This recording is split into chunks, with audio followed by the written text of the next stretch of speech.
অনেকগুলো দুর্বলতা আছে, আপনারা জানেন। আমরা একটা ট্রানজিশন পিরিয়ডে আপনাদের প্রতিনিধি হয়ে এই দায়িত্বটা নিয়েছি এবং এমন একটা ভঙ্গুর অবস্থার মধ্যে আসলে দায়িত্বটা নিয়েছি যে এখন আহ, আমরা চারিদিকে শুধু সমস্যা আর সমস্যা। তবে আপনাদেরটাই সবসময় আমাদের প্রায়োরিটি।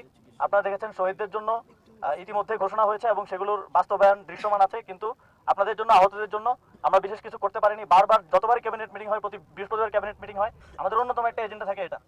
আমলাতান্ত্রিক জটিলতা থেকে শুরু করে বিভিন্ন ধরনের হসপিটালগুলোতে সিন্ডিকেট থেকে শুরু করে বিভিন্ন ধরনের অব্যবস্থাপনা যেগুলো দীর্ঘদিন ধরে চলে আসতেছিল, সেটার জন্য চিকিৎসার অনেক ধরনের সমস্যা হয়েছে আপনাদের। এগুলো আমরা সবসময় দেখছি।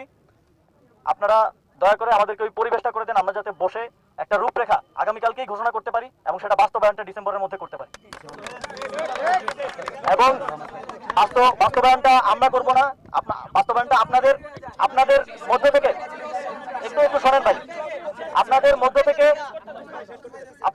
থেকে আপনারা প্রতিনিধি দেবেন এটা বাস্তবায়নটা মনিটর করার জন্য।